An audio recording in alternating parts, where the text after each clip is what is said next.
ಬಿಜೆಪಿಯವರಿಗೆ ಮಾಡೋಕ್ಕೆ ಕೆಲಸ ಇಲ್ಲ. ಮೊದಲು ಗ್ಯಾರಂಟಿ ನಡೆಯೋದಿಲ್ಲ ಅಂತ ಹೇಳಿದರು, ಗ್ಯಾರಂಟಿ ನಡೆಸಿದ್ವಿ. ಎರಡನೇದಾಗಿ ಈಗ ಗ್ಯಾರಂಟಿ ಸಮಿತಿಯ ಬಗ್ಗೆ ಎತ್ತಿ ಹಿಡಿದಿದ್ದಾರೆ. 1.5 ವರ್ಷ ಆಯಿತು ಸಮಿತಿಯನ್ನು ಮಾಡಿ. ಇಲ್ಲಿವರೆಗೆ ಏನು ಕಣ್ಮುಚ್ಕೊಂಡು ಕೂತ್ಕೊಂಡಿದ್ರ ಬಿಜೆಪಿಯವರು? ಏನು ನಿದ್ದೆ ಮಾಡ್ತಾ ಇದ್ರ? 1.5 ವರ್ಷ ಆಯಿತು ಅನುಷ್ಠಾನ ಕಮಿಟಿ ಆಗಿ. ಇವತ್ತಾಗಿದೆಯಾ? ನಿನ್ನೆ ಆಗಿದೆಯಾ? 3 ಸದನ ಆಯಿತು, ಇದು 3ನೇ ಸದನ. ಇವತ್ತು ಅವ್ರಿಗೆ ಜ್ಞಾನೋದಯ ಆಗಿದೆಯಾ? ಸುಮ್ಮನೆ ಒಂದು ಪೆಳ್ಳೆ ನವ ಬೇಕು. ರಾಜ್ಯದಲ್ಲಿ ಅನೇಕ ಸಮಸ್ಯೆಗಳ ಬಗ್ಗೆ ಚರ್ಚೆ ಆಗಬೇಕಾಗಿದೆ, ಬಜೆಟ್ ಮೇಲೆ ಚರ್ಚೆ ಆಗಬೇಕಾಗಿದೆ, ರಾಜ್ಯಪಾಲರ ಭಾಷಣದ ಮೇಲೆ ಚರ್ಚೆ ಆಗಬೇಕಾಗಿದೆ, ಯಾವ್ಯಾವ ಪ್ರಾಂತಗಳಿಗೆ ಅನ್ಯಾಯ ಆಗಿದೆ ಬಜೆಟ್ನಲ್ಲಿ ಅದರ ಮೇಲೆ ಚರ್ಚೆ ಆಗಬೇಕಾಗಿದೆ. ಇದನ್ನೆಲ್ಲ ಬಿಟ್ಬಿಟ್ಟು ರಾಜ್ಯದ ಜನರ ದಿಕ್ಕನ್ನು ತಪ್ಪಿಸ್ಲಿಕ್ಕೆ ಇವತ್ತು ಸಮಿತಿಯ ಬಗ್ಗೆ ಹೇಳ್ತಾರಲ್ಲ.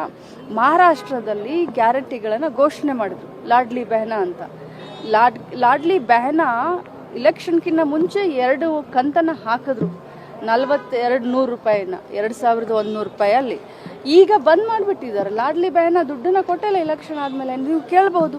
ಅದ್ರ ಜೊತೆಯಲ್ಲಿ ಮಹಾರಾಷ್ಟ್ರ ಮಂತ್ರಿಗಳು 4 ಜನ RSS ಕಾರ್ಯಕರ್ತರನ್ನು ಆ್ಯಸ್ ಅ ಪಿ ಅಂತ ತಗೊಂಡಿದ್ದಾರೆ.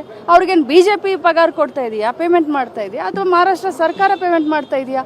KS ಆಫೀಸರ್ಗಳು ಪೇಮೆಂಟ್ ತಗೊಳ್ಳೋದನ್ನು ಅವ್ರು ತಗೊಳ್ತಾ ಇದ್ದಾರೆ. 4 ಜನ PAಗಳು RSS ಕಾರ್ಯಕರ್ತರು.